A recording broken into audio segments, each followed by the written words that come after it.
speak on a certain level. I don't speak all these world languages, but I can tell you off base, Steve, that I was privileged to have when I was among people that were humanoids and had past life memories, or maybe had served with the real World War II, or were observers, that they would be look like me, but they could be thousands of years old. So I don't understand that. So we're working on that. Let's say that I want to know that. TJ, because I'm so confused. What you just said. Let me break it down. Let me unpack it for you. All right. So let me just ask one of the questions at a time. Okay, because you go off on a tangent, and I don't know what the hell you're saying. So you are saying you worked with the Brill, yes or no? Not me personally, but people I worked with. They were strictly observers of what humanoids were doing, the ones that were born here. But they come and go at the universal level to come down and monitor only the progress. It's like compare it to the Star Trek. Compare it to Star Trek. Okay. No, let's not do. I just want to do one topic at a time. Well, the reason is because I have to bring it down, step it down. What did you do? So you were on board. I work at an ship. intergalactic universal. I work at a higher. I work universe to universe to universe. And that was on It's the Russian doll theory. Yes. Right, and you were on a ship. And describe your ship that you were on. Well, it's gigantic. It's miles long, literally miles.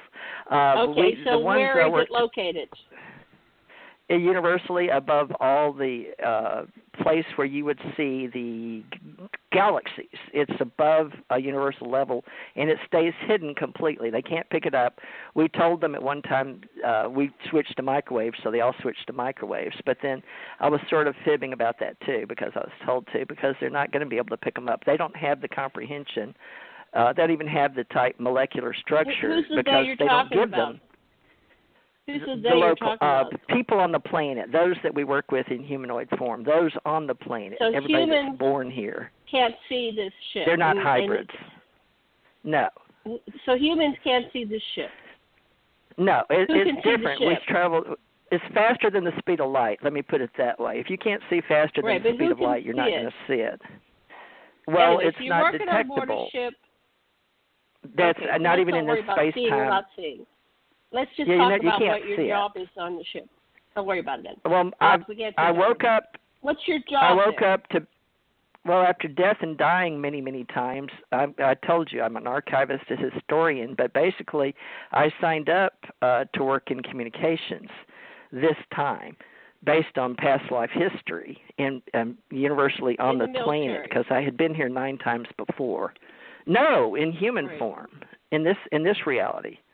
Not another reality, but it's... Right, so as a human being, you signed up in the military to be a communications officer. No. Here I'm in intelligence. I'm considered an investigator. So I signed up under Advisory Council Intergovernment Relations as an ambassador of goodwill for ACRR, Advisory Council, and then went international when I got my clearance level bumped up from 20 years of research on me from 1967 to 87.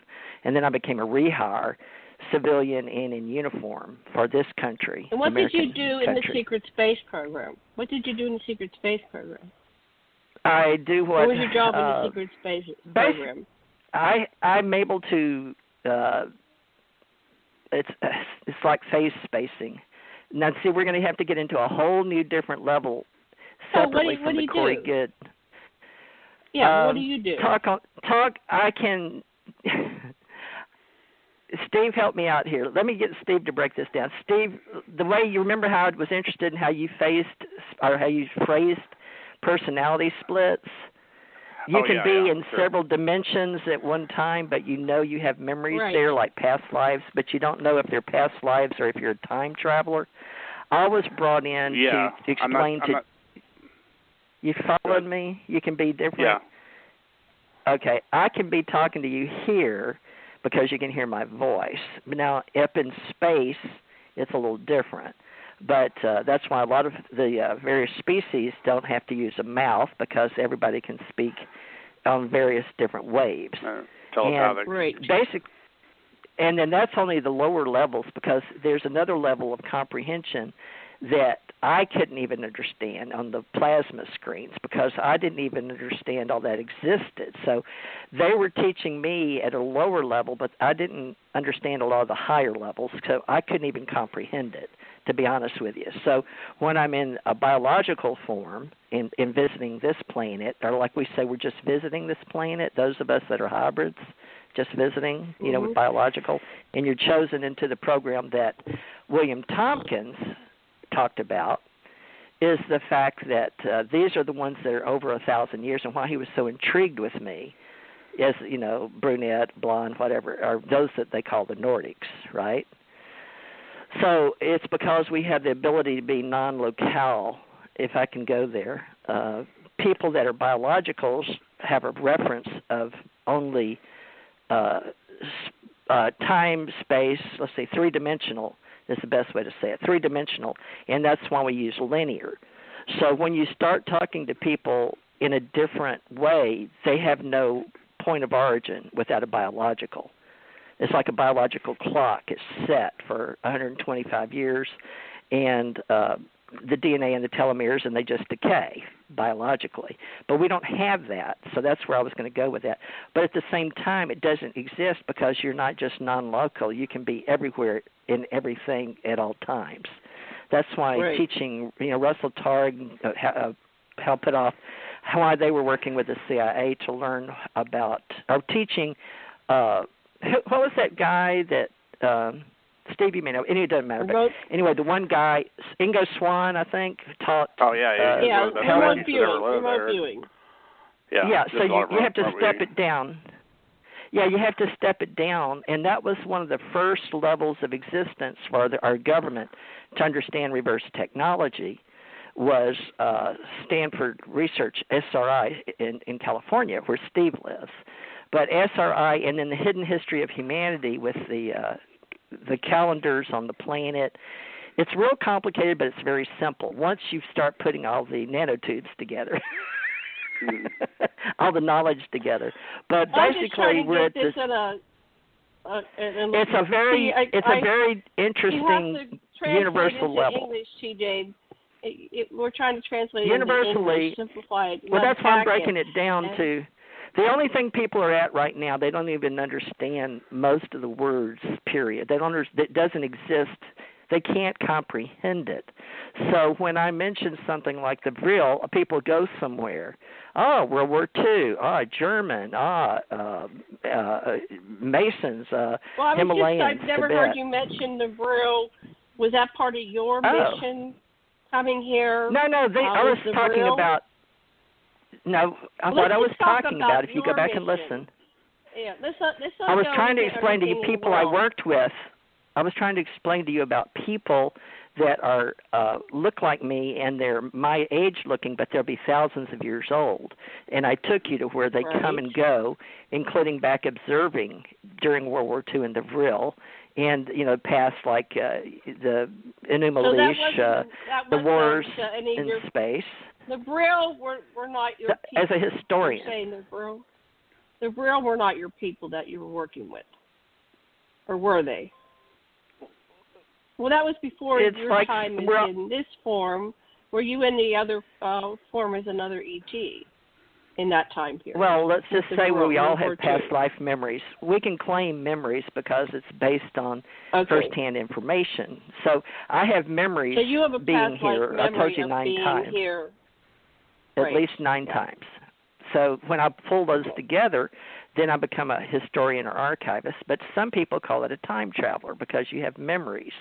Some people call it life mission or soul purpose, depending on what level of intelligence or language or primary source for reference. So it's all about articulating. And my weak point, Gene, just so you know, or those for listening, is I had a level of communication that I could not deal with. I didn't understand how to break down being everywhere to biological.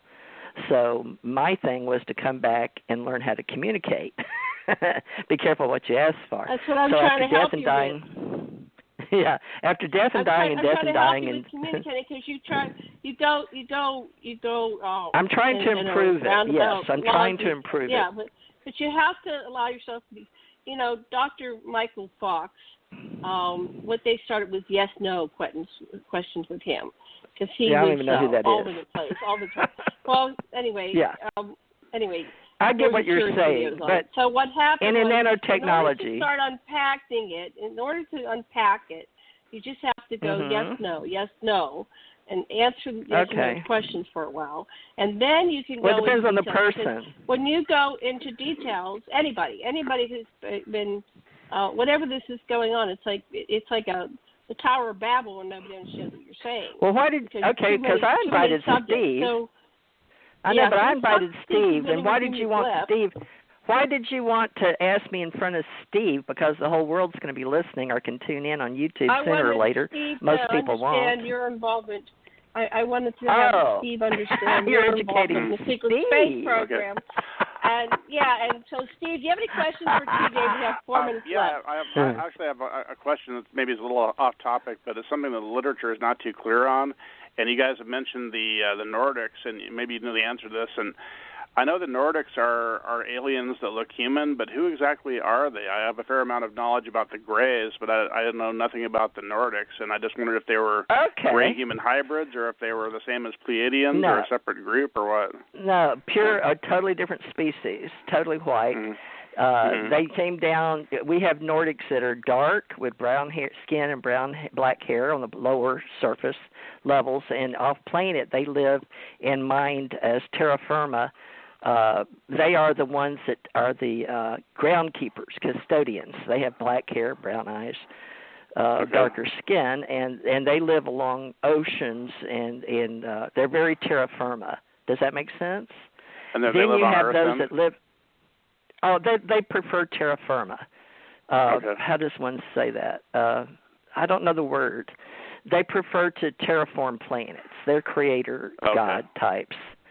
Then you have those that are of the sky, or from the heavens came, and they live, when they come down, in answer to your question about just now people don't get lost, strictly the word Nordic, that is used in terms of Norway and the Himalayas as well. And in the ufology world and alienology world, Nordics are completely different species from the sky, meaning they are white, they have no real reason for melanoma, they have no reason for what you said makes hair color. Wasn't that you that said that?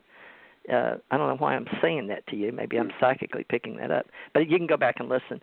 Anyway, we don't have a need for color in space. So therefore, we may have some that are pale white, pale gray, pale blue.